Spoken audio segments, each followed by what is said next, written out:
우리 지난 시간에 최상용 장로님 통해서 우리의 이 인체가 얼마나 신비스러운 하나님의 피조물인지 창조물인지 우리 확인했습니다. 우리 허파에 있는 꽈리를 다 펼치면 정구장만 해진다고 하지 않았습니까? 그 자체도 신비스럽지만 이런 생각을 한번 해보십시다.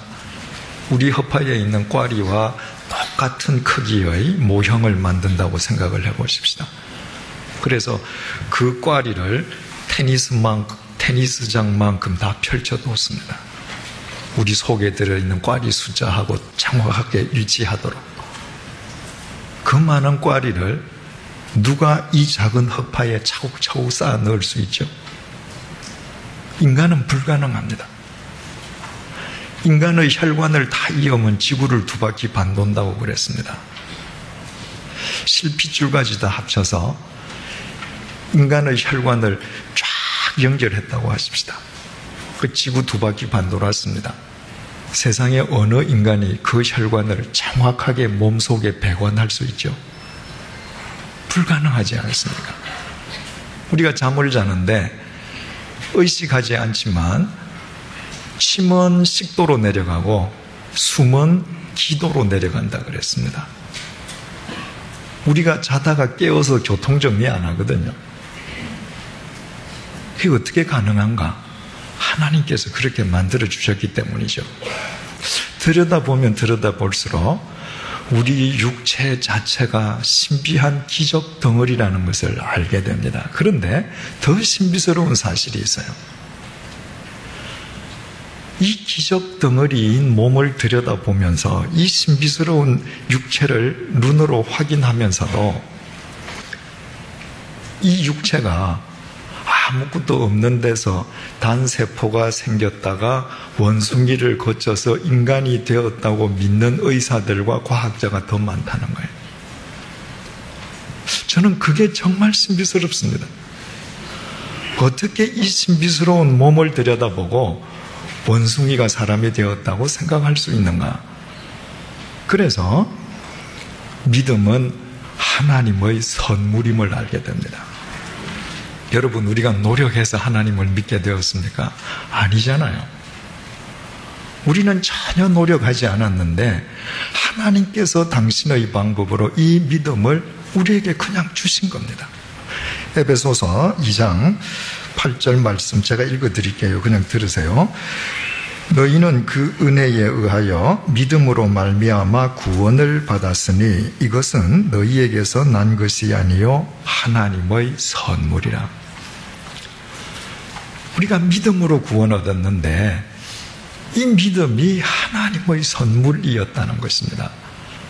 그래서 우리는 믿어지는데 더 많은 사람은 하나님이 우리를 만들었다고 하는 그 사실을 못 믿는 것이죠.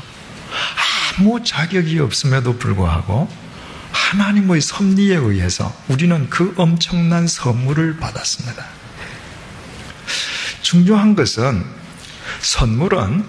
선물 그 자체의 가치도 중요하지만 선물을 받은 사람이 그 가치를 깨닫고 바르게 지키는 것이 더 중요하다는 것입니다. 조선 중기시대의 위대한 명필가 한석봉 선생이 있지 않습니까? 그분이 어느 날 자기가 신세진 분이 있어서 뭘 선사할까 생각하다가 자기가 쓰던 붓을 선사했다고 하십시다.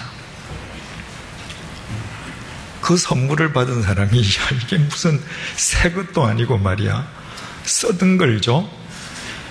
그러면 그건 지금 이 땅에 존재 안 하죠. 벌써 버려졌을 테니까. 그러나 한석봉 선생의 손때가 묻은 붓의 가치를 아는 사람이 그 선물을 받았다면 자자손손 대대로 물려지다가 지금쯤 어느 박물관에 전시되어 있겠죠. 하나님께서 우리에게 이런 귀한 선물을 주셔서도, 믿음의 선물을 주셔서도 이 믿음의 선물의 가치를 우리가 모른다면 아무 의미 없는 것입니다. 그 가치를 아는 사람만 그 믿음의 선물을 고이 가꾸겠죠. 그러면 믿음의 선물을 받은 사람답게 그 선물의 가치를 내가 지키고 보존한다는 건 무엇을 의미하는가? 하나님께서 선물로 주신 그 믿음 속에서 내가 하나님에 의해 지음받은 사람다운 삶을 사는 거죠. 하나님의 구원받은 하나님의 자녀다운 삶을 사는 것입니다. 그것이 그 선물을 주신 하나님에 대한 보답이단 말이에요. 그렇다면 우리가 사람다운 삶, 그 선물을 받은 자답게 사는 삶은 구체적으로 어떤 삶이겠는가? 7절 말씀 보시겠습니다.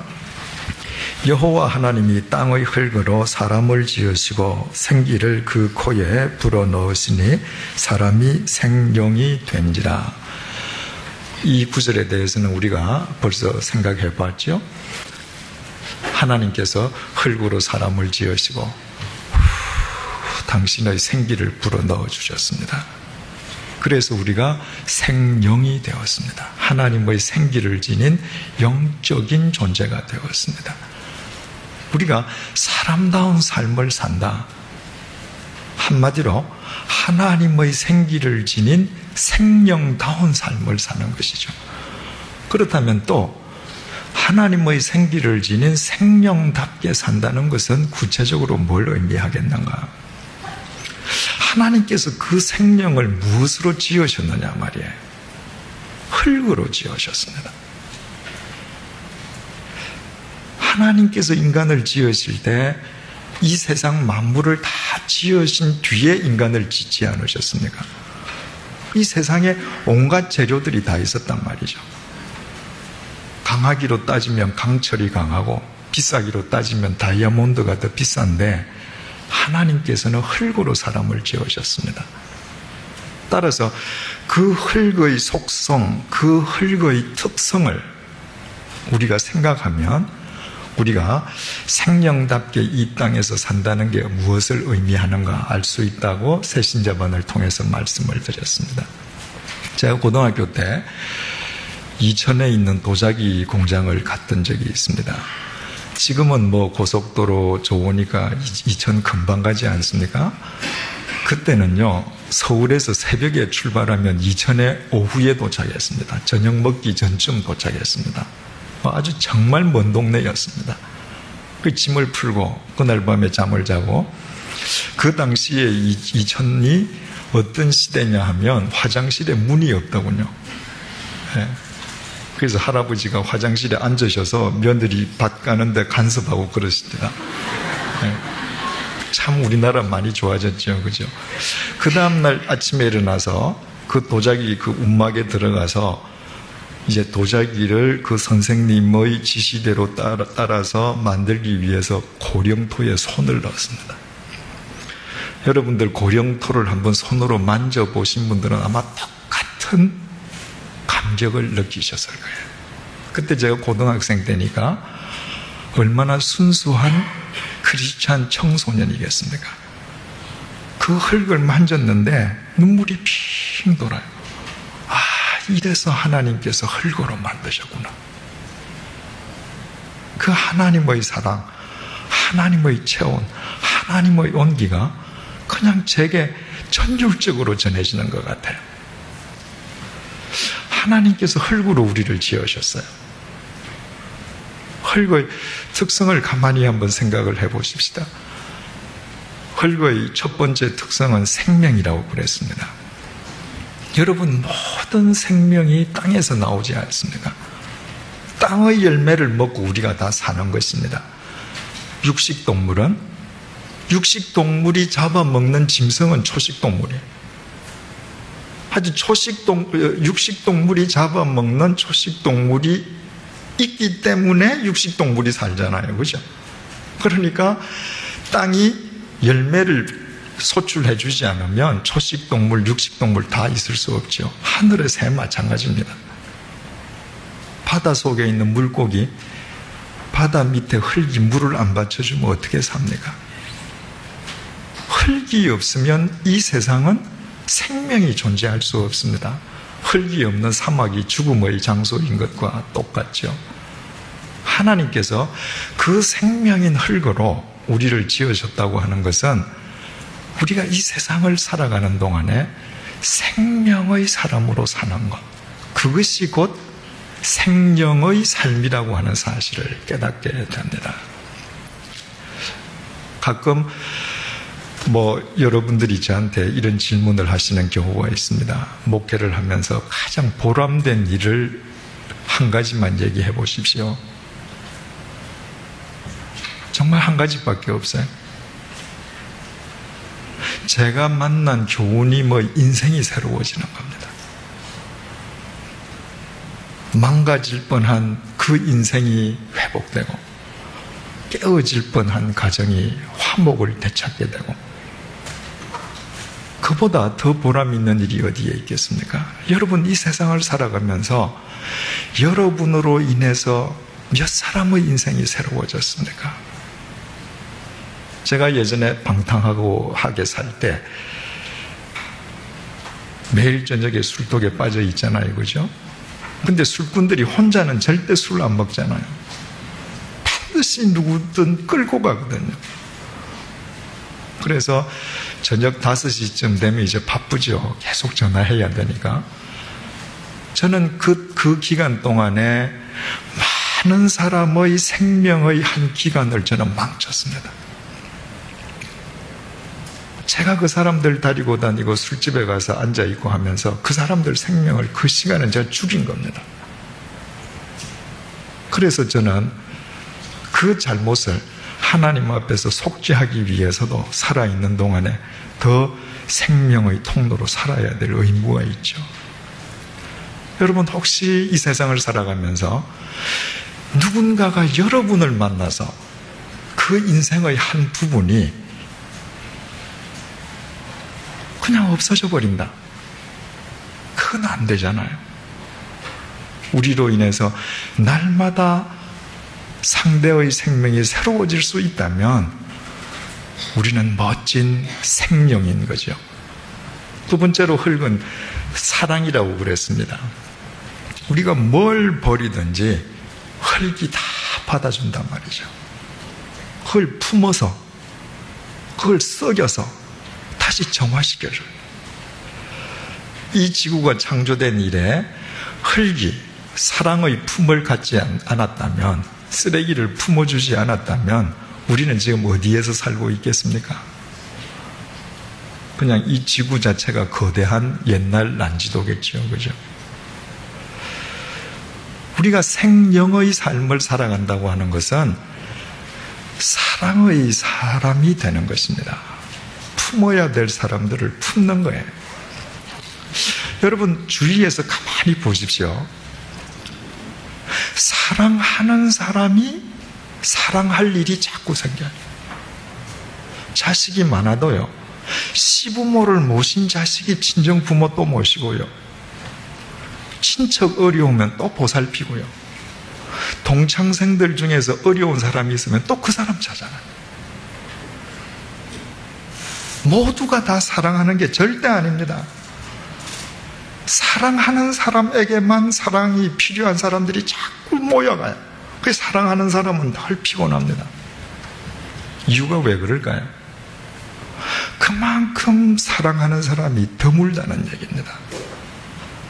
그래서 사랑을 베푸는 사람에게 사랑의 의무가 자꾸 몰려가는 겁니다. 재밌는 사실은요, 저 사람이 사랑의 의무를 참 잘하는 사람이에요. 또 누가 가서 또 부탁을 해요. 그거는 그분이 도저히 할 수 없어서 거절하지요. 뭐라고 욕합니까? 어찌 그래 사랑이 없느냐고. 사랑하는 사람이 사랑 없다고 욕 듣습니다. 왜냐하면 사랑하는 사람을 사랑이 없다고 욕하는 사람은 사랑을 안 해본 사람이기 때문에 그렇습니다. 사랑을 안 해본 사람이 사랑이 없다고 욕을 합니다. 사랑해본 사람은 그런 이야기 안 하죠. 여러분, 우리가 이 세상에 살아가면서 내가 품어야 될 사람을 내가 품지 아니해서 누군가에게 그 짐을 전가하고 있다. 우리가 과연 생명일 수 있겠는가? 깊이 되돌아봐야죠. 사랑한다고 해서 악까지 품는 건 아니죠, 그죠? 흙이 모든 것을 다 품어주지만 플라스틱을 갖다 넣어보세요. 흙은 품지 않습니다. 흙 속에서 플라스틱은 못 썩어요, 그죠? 악은 배척의 대상이죠. 악은 배척하지만 내가 품어야 될 사람은 품는 것. 그때 우리는 믿음의 선물을 받은 사람다운 생명이 되는 거죠. 세 번째로 흙의 특성은 봉사라고 했습니다. 봉사. 인류 역사 이래 최초의 인류의 도구들이 다 뭐예요? 그릇이라는 게 다 흙으로 만들어질 겁니다. 처음 살 때 흙을 다 쌓았죠. 벽돌, 흙으로 만들었죠. 인간이 흙을 무슨 도구로 만들든지 흙은 기꺼이 자기를 주고 봉사했습니다. 하나님께서 그 흙으로 우리를 지으셨단 말이죠. 그래서 우리의 인체를 들여다보면 모든 인체는 서로 봉사하는 구조로 되어 있다고 그랬죠. 내 왼손등이 가려운데 이 왼손가락이 어떻게 긁어요? 내 왼손등이 가려운데 왼손가락으로 긁을 수 있다면 그분은 뭔가 잘못된 사람이죠. 오른손이 긁어줘야 돼요. 그죠? 오른손은 왼손이 긁어줘야 되고, 내가 밥을 안 먹으면 뭐가 배고픈 거예요? 시장기를 느껴요. 내 배가 시장기를 느낍니다. 근데 배가 지가 밥을 먹을 수 있나요? 입이 먹어줘야죠. 내가 어디를 가고 싶으면 다리가 가줘야 됩니다. 모든 인체는 다른 지체에 봉사하기 위해서 달려 있습니다. 암덩어리가 뭐죠? 자기만 위하는 겁니다. 그래서 암덩어리가 들어오면 모든 체계가 깨지고 죽어요. 하나님께서 봉사의 특성인 흙으로 우리를 지으시고 우리 각자의 지체는 전부 봉사하게 되어 있는데, 이게 합쳐진 우리는 봉사를 행하려 하지 않는다면 그것은 생명의 가치를 바르게 지키지 못하는 것이죠. 내가 봉사하고 섬기며 산다고 하는 것은 내 생명의 가치를 끌어올리는 것입니다. 그로 인해서 이 세상이, 내가 속한 공동체가, 내 주위가 뭔가 자꾸 달라질 것이기 때문이죠. 네 번째로 흙의 특성은 정직함이라고 그랬습니다. 여러분, 흙에다가 콩을 심으면 콩이 나고 팥을 심으면 팥이 나잖아요. 흙은 아부하지 않습니다.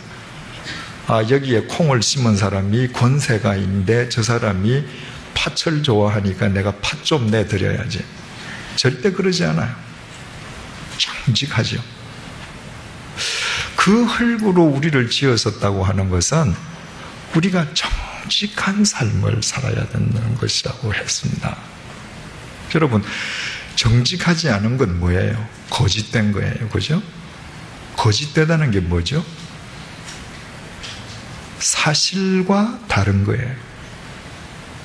사실이 뭡니까? 일사자에 사실, 실자라고 하는 이 실자가 실제 실자입니다. 사실이라는 것은 실제의 것이에요. 거짓은 실제가 아닌 거예요. 바꾸어 말하면 거짓은 없는 겁니다. 있는 것은 실제밖에 없습니다. 거짓은 없는 거예요.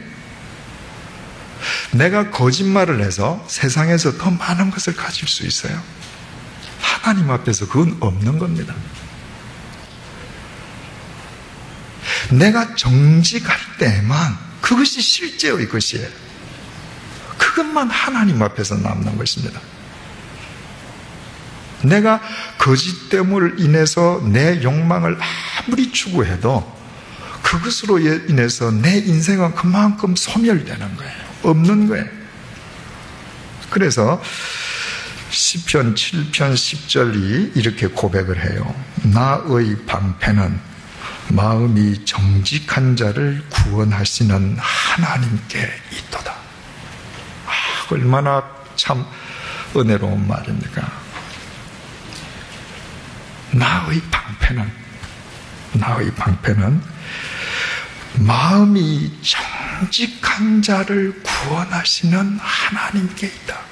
바꾸어 말하면 내 방패는 내 하나님이라는 거예요.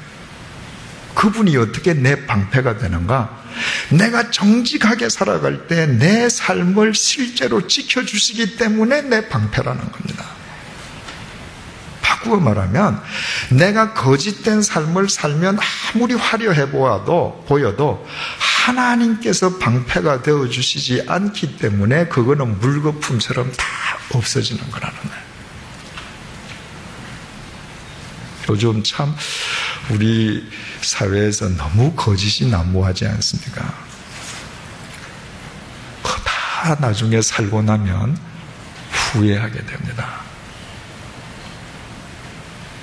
내가 정직한 삶을 살아갈 때만 그것이 하나님 앞에 남는 삶이고 하나님께서 방패되어 주시는 것이죠. 정직은 절대로 남을 위해서 사는 것이 아닙니다. 나를 위해서 사는 거예요. 그것이 결과적으로 타인에게도 유익하게 되는 것이죠. 마지막으로 헐거의 특성은 겸손한 것이라고 했습니다. 저 남산이 한 200몇십 미터 되죠 아마? 이 시내에서 보면 굉장히 높은 산 아닙니까? 그죠? 그런데도 내가 남산에 올라가면 남산의 흙이 어디에 있습니까? 내 발 밑에 있어요. 중국 태산이 높대요. 근데 실제로 가보면 1000m 정도라 그러죠. 근데 하도 평지에 있으니까 높아서 태산이 높다 하대 이렇게 됐는데, 그게 아무리 높아 보여도 그 산 정상에 내가 가서 서면 흙은 내 발 밑에 있어요. 흙은 자기 자리를 압니다. 흙은 어떤 경우에도 인간의 머리 위에 올라가지 않습니다. 흙은 거지가 와서 서도 기꺼이 거지 발 밑에 존재합니다. 그 흙으로 하나님께서 우리를 지으셨어요. 내가 이 세상에서 아무리 높아져도, 내가 이 세상에서 아무리 큰 성공을 거두었어도 나의 위치는 언제나 하나님 밑이에요. 어떤 경우에도 내가 하나님 위에 올라갈 수 없습니다. 영어로 겸손을 humility라고 부릅니다. 그런데 그게 라틴어 휴무스에서 나왔는데, 휴무스, 라틴어로 휴무스가 흙이라는 말이에요. 흙으로 지어졌음을 알 때만이 하나님께서 아무리 우리를 존귀하게 해주셔도 우리는 늘 하나님의 존전 아래에 거하는 겸손한 인간성을 상실하지 않을 수 있는 것입니다. 어떻게 이런 삶이 가능한가? 생명의 삶, 사랑의 삶, 봉사의 삶, 정직한 삶, 초지일관하게 겸손한 삶이 어떻게 가능한가? 하나님의 생기를 내가 품고 살아갈 때, 그분에게 내 생기의 파이프를 연결시켜 두었을 때 이런 삶이 가능해진다는 거예요. 하나님께서 이렇게 사람을 만드시고 그 다음에 그 사람을 어떻게 하셨는가? 8절을 보시겠습니다. 여호와 하나님이 동방의 에덴에 동산을 장설하시고 그 지으신 사람을 거기 두시니라. 하나님께서 사람을 지으신 뒤에 이 세상에 그냥 내버려 던져주시지 않았습니다. 너 아무렇게나 아무 데서나 살아라. 그게 아니라 하나님께서 당신께서 심혈을 기울여 만드신 그 인간을 위해서 특별히 에덴 동산을 장설하셨습니다. 에덴 동산이란 지상의 낙원이었죠. 그죠? 하나님께서 이 땅에 인간의 눈으로 보게 해주신 하나님 나라의 모형이에요. 그런데 인간은 죄로 말미암아 그 낙원을 실낙원 잃어버렸습니다. 따라서 우리가 구원받은 그리스도인으로 살아간다고 하는 것은 우리의 죄로 말미암아 실낙원했던 그 낙원을 우리의 삶 속에 복원시켜가는 거죠. 다시 말씀드리면 우리가 그리스도인으로서 이 땅에 하나님의 나라를 일구어 가야 된다라고 말을 할 때 우리가 구체적으로 일구어 나아가야 할 하나님 나라의 실체가 바로 에덴의 회복임을 알게 됩니다. 이 에덴에 대해서도 우리가 새신자분한테 간략하게 생각을 해본 적이 있습니다. 에덴이 대체 어떤 곳인가? 하나님께서 에덴 동산을 창설하셨습니다. 동산을. 이 동산이라고 하는 말이 히브리 말로 깐이라고 적혀 있는데 그것은 까난이라는 동사에서 파생되었다고 했습니다. 까난이라고 하는 동사는 울타리를 치는 것을 의미합니다. 하나님께서는 사람을 지으시고 그 사람을 위해서 에덴 동산을 창설하시고 거기 두셨는데 제일 먼저 하신 게 뭔가? 울타리를 치는 일부터 하셨습니다. 울타리의 의미는 무엇으로부터 무엇을 보호하기 위해서 또 무엇으로부터 무엇을 격리하기 위해서 울타리를 치지 않습니까? 우리가 우리의 삶의 터전을 에덴 동산으로 하나님의 나라로 복원하고 일구어 간다고 하는 것은 제일 먼저 울타리를 치는 일부터 시작되는 것입니다. 그렇다면 울타리를 친다고 하는 게 도대체 구체적으로 무슨 얘기겠는가? 여러 가지 생각할 수 있겠지만 우리가 가장 중요한 한 가지를 쉽게 생각할 수 있습니다.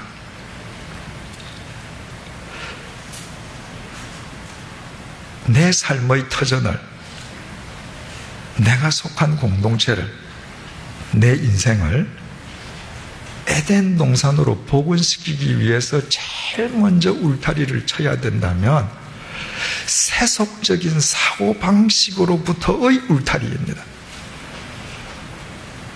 하나님을 믿는다라고 하는 것은 사고가 바뀌는 것을 의미합니다. 사고가 바뀌어져서 행동이 바뀌고 삶이 바뀌어지지 않아요. 사고가 바뀌지 아니하면 절대로 하나님 나라는 일구어질 수 없습니다. 오늘날 그리스도인들과 교회가 세상으로부터 비난받는다면 이유가 뭘까요? 예수님은 믿는데 세속적인 사고방식으로 믿는 거예요. 울타리가 쳐져 있지 않는 것입니다. 여러분, 사람이 어떤 집단에 속해 있느냐에 따라서 사고가 달라진다고 했습니다. 지금 양떼들이 평화로이 초원에서 풀을 뜯고 있습니다. 그런데 한 마리 이리가 나타나서 지금 양떼를 뜯어 먹으려고 그래요. 그것을 본 목자가 뛰어가서 지팡이로 이리를 쳤습니다. 자, 양들이 보면 그 목자가 어떤 존재예요? 자기들을 지켜주는 정의의 사자입니다. 그 목자로부터 지팡이로 매를 맞은 이리 아버지가 보면 어때요? 그 이리 아버지가 보면 이거 자기 자식의 생존을 지금 방해한 불한당입니다. 목자는 한 사람입니다. 어느 그룹에 속해 있느냐에 따라서 똑같은 사람을 놓고 정의의 사자로 볼 수 있는가 하면 우리의 생존을 방해하는 불한당으로 볼 수 있습니다. 지금 한국 봉사자들을 탈레반이 인질로 잡아두었습니다.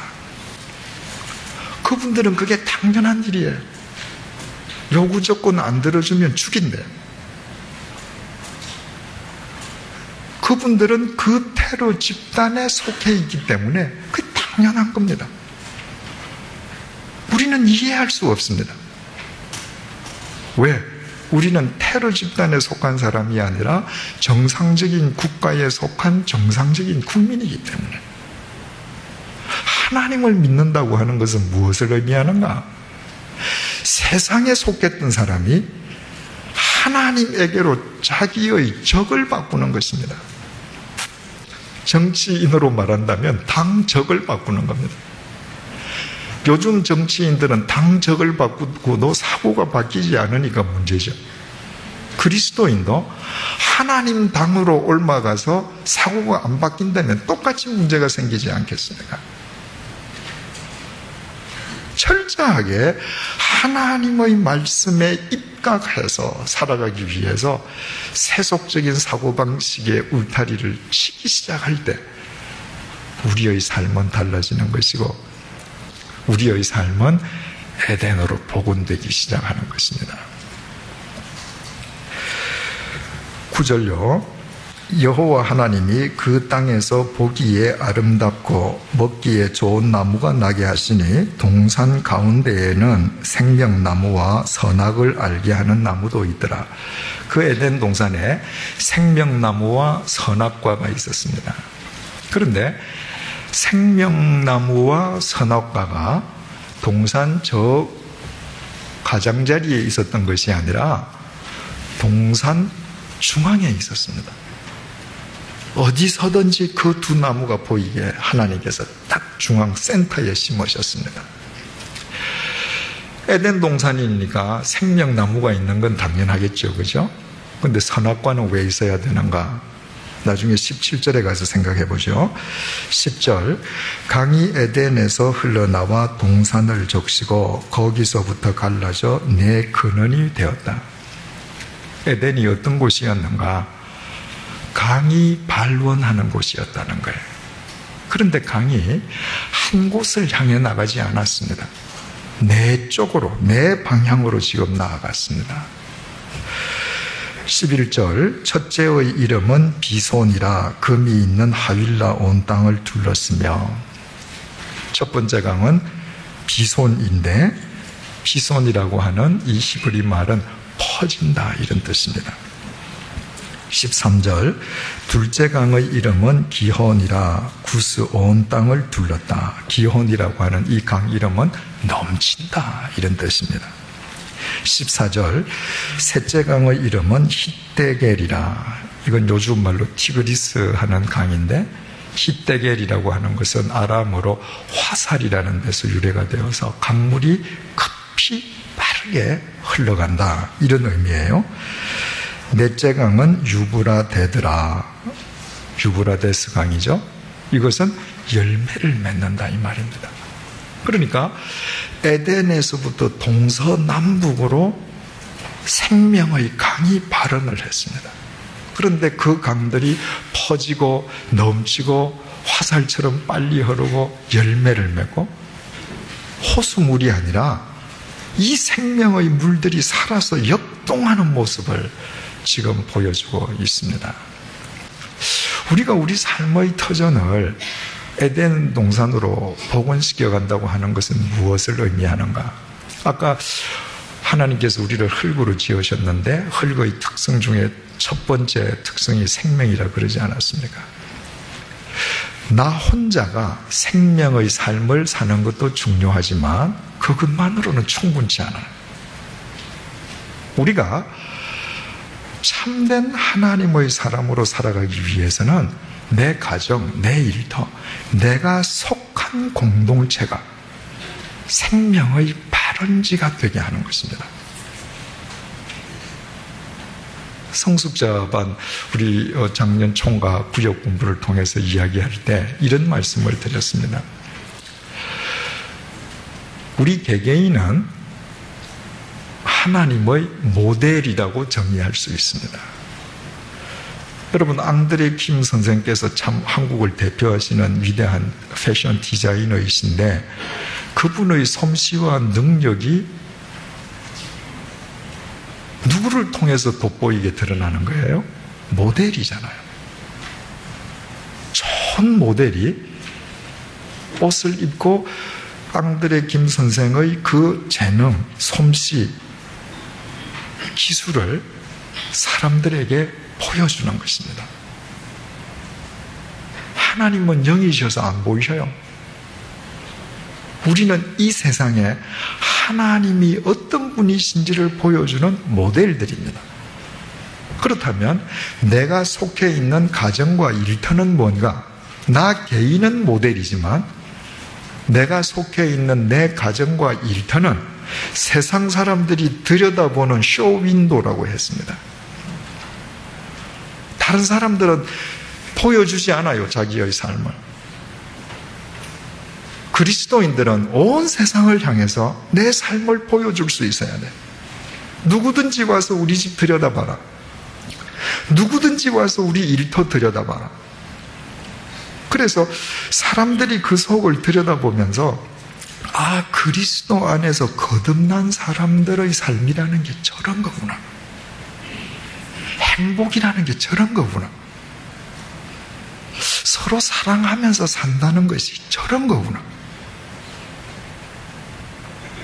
그리스도를 믿는 사람들이 세상에서 일터를 일군다는 게 저런 거구나. 세상을 향해서 보여줄 수 있는 쇼윈도가 될 수 있다면 우리는 하나님 나라를 일구어가는 사람들입니다. 왜? 우리가 속해 있는 일터에서 동서남북으로 생명의 강이 흐르고 있기 때문인 것이죠. 잠언서 17장 1절 말씀 제가 읽어드릴게요.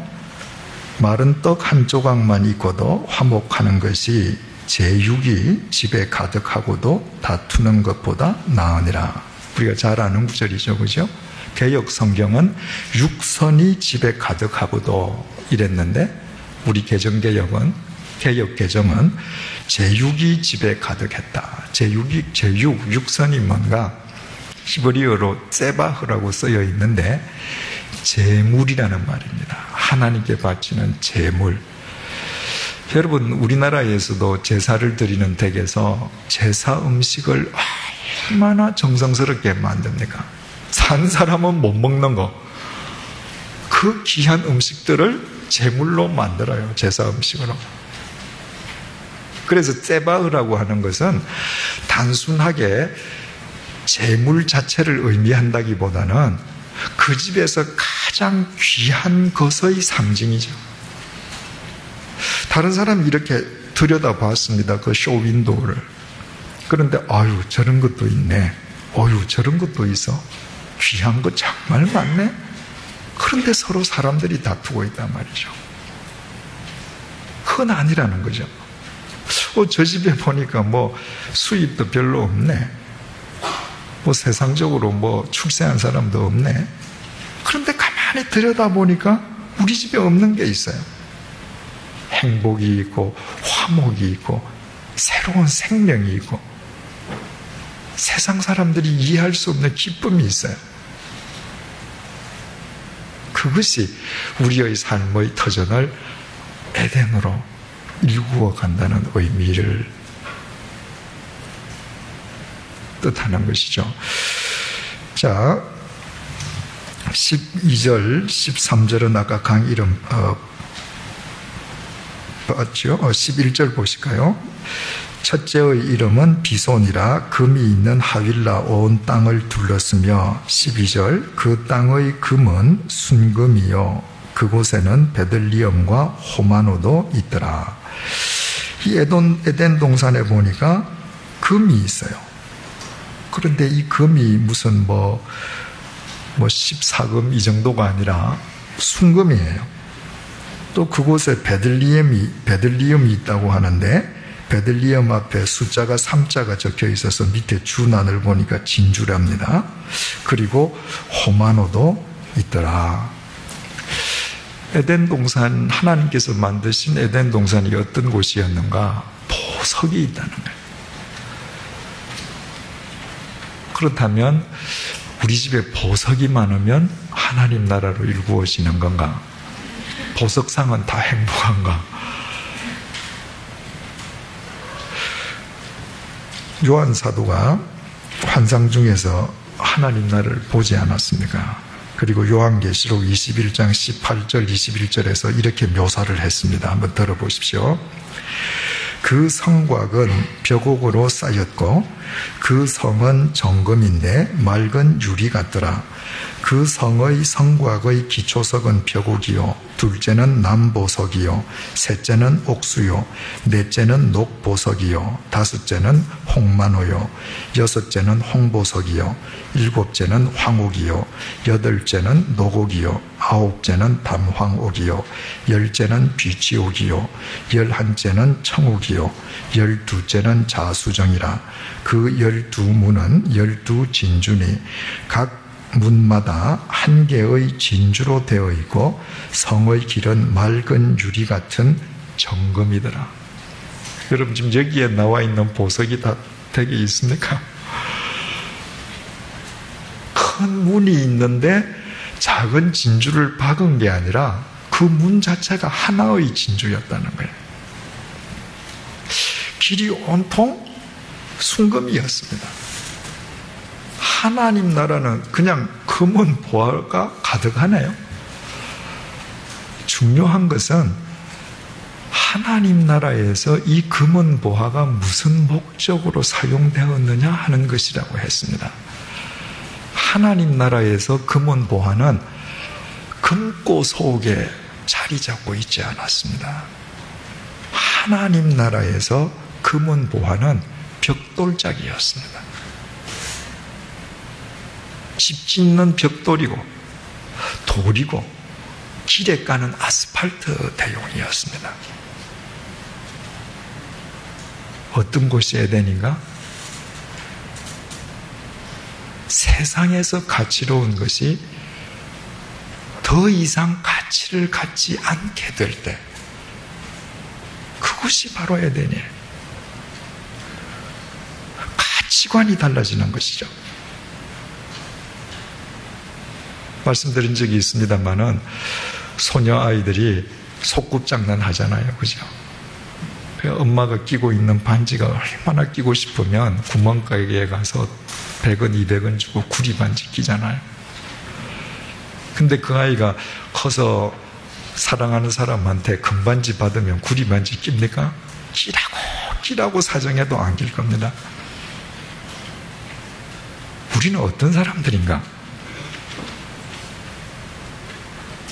영원하신 생명이신 그리스도를 우리의 보배로 지닌 자들이에요.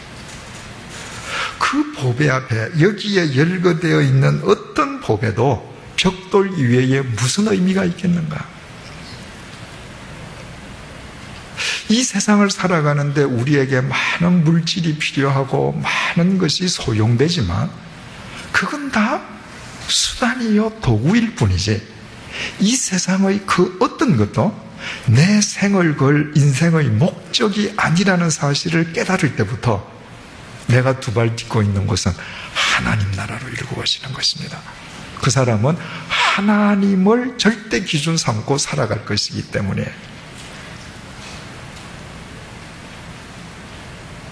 주일 설교 시간에 집착하면 눈과 귀를 잃는다, 이런 말씀을 드린 적이 있습니다.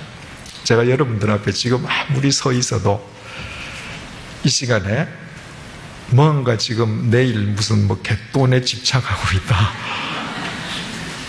그러면 지금 제가 제대로 보이겠습니까? 벌써 시작해서 50분쯤 지났지만 계속 돈만 왔다 갔다 하잖아요, 그죠? 앉아 계시지만 제 소리가 귀에 들리겠습니까? 여러분, 세상의 것을 하나님보다 더 중시하고 집착하면 하나님이 안 보입니다. 하나님이 안 들려요. 그것은 결국 내 생을 내가 갉아먹는 것입니다. 내 생을 진리로 건져 올려야 되는데 세상의 것에 집착하면 90년을 살아도 다 흘려버리는 것입니다. 이 가치관이 분명하게 바뀌어지는 순간부터 우리가 어디에 있든 하나님의 나라는 복원되는 것이죠. 13절, 14절은 아까 강의 이름들 봤고요. 15절, 여호와 하나님이 그 사람을 이끌어 에덴 동산에 두어. 아까 하나님께서 에덴 동산을 당신이 창조하신 사람을 위해서 창설하셨잖아요. 그죠? 그런데 하나님께서 얘야, 내가 너를 위해서 저기 에덴 동산 만들어 둬서 너 찾아가, 이렇게 하시지 않았어요. 하나님께서 그 사람을 이끌어 인도하셔서 에덴 동산 안으로 넣어주셨습니다. 여러분, 하나님께서는 언제든지 우리를 에덴으로 이끌어 가시려고 그래요. 하나님의 말씀이 뭐죠? 이 모든 말씀이 우리에게 에덴을 복원시켜 주시고 회복시켜 주시는 말씀입니다. 그럼에도 불구하고 우리는 계속 등져요. 그리고 나중에 후회합니다. 다시 말씀드리지만 하나님께서 하나님 말씀대로 살라 하시고 하나님을 믿으라고 우리에게 명령하시는 것은 하나님 당신을 위해서가 절대로 아닙니다. 여러분, 오해하지 마십시다. 내가 하나님 믿지 않아도 하나님에게 아무 손해가 없습니다. 하나님께서 우리에게 당신을 믿으라고 하시는 것은 우리를 위해서예요. 내가 하나님 믿지 않을 때 하나님께는 손해가 없지만 내가 하나님 믿지 아니하면 나는 영원히 신라곤합니다. 그래서 오늘도 하나님께서는 우리를 말씀으로, 성령의 빛으로 당신의 나라로 우리를 인도하고 계시는 것이죠. 15절, 여호와 하나님이 그 사람을 이끌어 에덴 동산에 두어 그것을 경작하며 지키게 하시고 경작하게 하셨다. 얼마나 은혜로운 말씀인지요. 개역 성경을 보면 다스리게 하시고 이렇게 되어 있습니다. 그런데 우리 지금 개역 개정은 경작하며 이렇게 되어 있잖아요. 이것이 정확한 번역입니다. 히브리 말로 아바드라고 기록이 되어 있는데, 아바드라는 말은 경작한다, 수고한다, 땀 흘리며 애쓴다, 봉사한다, 이런 뜻입니다. 여러분, 에덴 동산은 우리가 흔히 오해하듯 개역 성경 다스리며 하는 것만 보고 오해하듯이 아담과 하와가 아무것도 안 하고 무의도식 하면서 빈둥빈둥 논 데가 절대 아닙니다. 그런 곳은 지옥이죠. 자기 생의 가치를 자기 스스로 없애버리는 거니까요. 하나님께서는 그 아름다운 에덴 동산을 창설하시고 당신께서 지으신 사람을 인도해 가시고 그로 하여금 땀 흘려 경작하게 하셨습니다. 어떤 곳이 에덴 동산인가? 내가 이 세상을 떠날 때까지 수고해야 될 것을 위해서 수고할 때 내가 있는 곳은 에덴이 됩니다. 그리스도인들은 어떤 경우에도 편한 삶,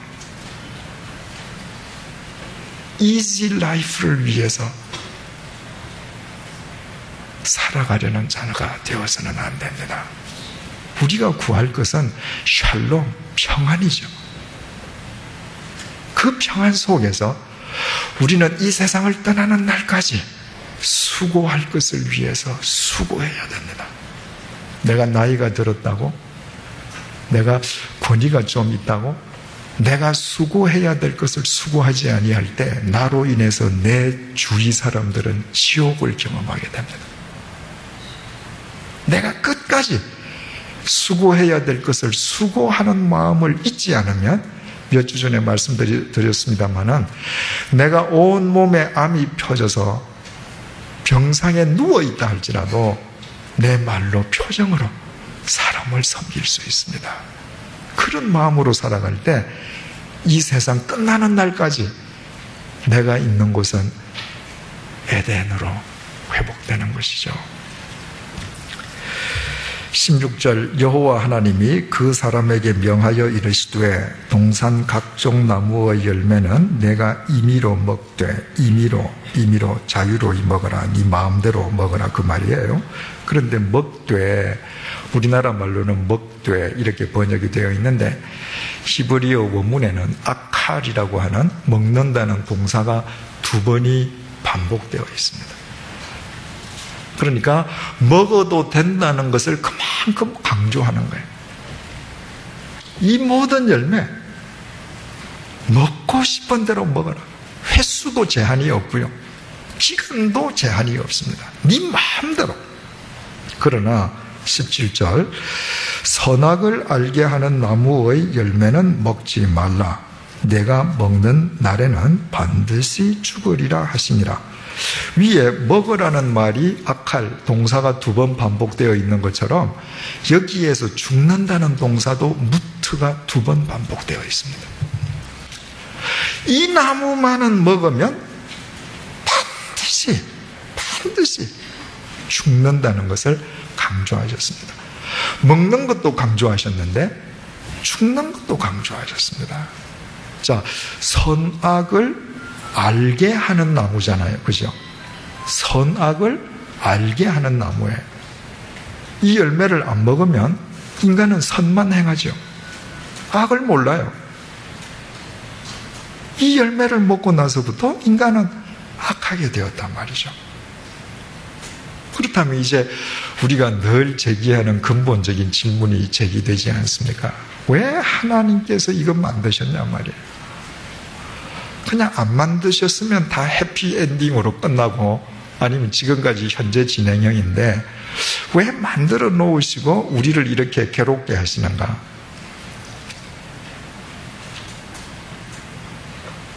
하나님께서 모든 열매를 네 임의로 먹어라. 먹는 것을 강조하시잖아요. 그죠? 다른 모든 열매는 이건 내 것이죠. 하나님께서 내게 주신 거예요.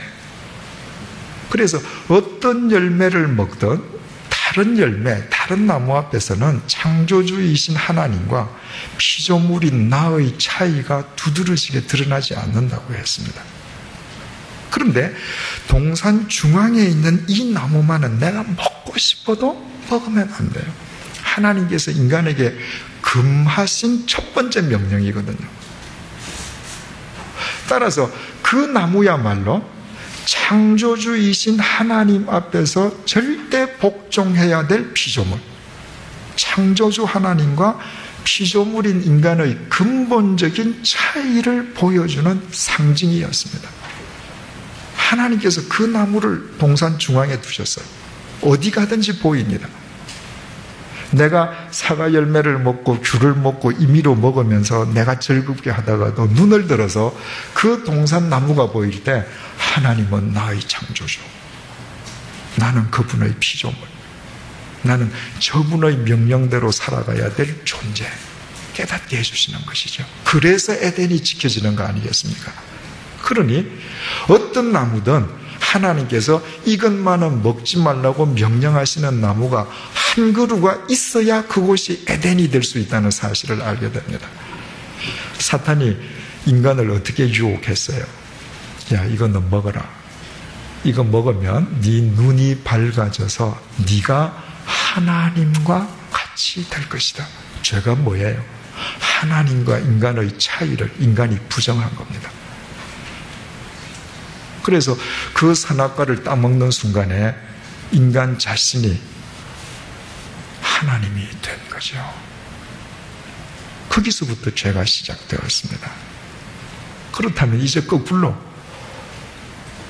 이제 방금 우리가 에덴 동산에 대해서 상세하게 살폈는데 이 에덴 동산을 어떻게 우리의 삶 속에서 복원할 수 있는가? 어떻게 세속적인 사고방식의 울타리를 치고 내 가치관이 새로워지고 생명이 넘치는 쇼윈도우로서의 삶을 어떻게 살아가고 이것이 어떻게 가능할 수 있겠는가? 우리가 범했던 선악과를 복원하는 겁니다. 내 집에 선악과를 복원하는 거예요. 이 집의 주인은 하나님, 나는 피조물. 나는 그분의 절대 명령 속에 살아야 할 존재. 내 일터에 선악과를 복원하는 것입니다. 내가 모는 자동차에 선악과를 한 그룹 심는 것입니다. 아니, 우리의 마음 속에 선악과를 심는 것입니다. 바로 그 순간으로부터 우리는 에덴의 사람으로 복원되는 것이고, 우리 삶의 터전은 에덴 동산으로 복원되는 것입니다. 오늘 이 밤이 그 출발점이 되기를 주님의 이름으로 축원드립니다. 기도하겠습니다. 하나님 아버지, 인간이 선악과를 범함으로 인간 스스로 하나님이 되었습니다. 그리고 신라곤했습니다. 주님, 그럼에도 그리스도 안에서 우리를 하나님의 자녀로 구원해 주시고, 우리로 하여금 에덴의 사람으로 또 우리 삶의 터전을 에덴 동산으로 회복시킬 수 있는 기회와 은혜를 베풀어 주셔서 정말 감사합니다. 우리가 범했던 선악과를 우리의 가정에 복원케 하여 주옵소서. 우리의 일터에 복원하게 도와주옵소서. 우리 각자의 심령 속에 하나님은 하나님이시요 나는 인간에 불과하다는 선악과를 이 시간 식목하게 도와주옵소서. 그리하여 우리 자신이 에덴의 사람으로 우리의 일터와 우리의 가정이 에덴 동산으로 날마다 복원되는 기쁨을 누리게 도와주옵소서. 예수님의 이름으로 기도드립니다. 아멘.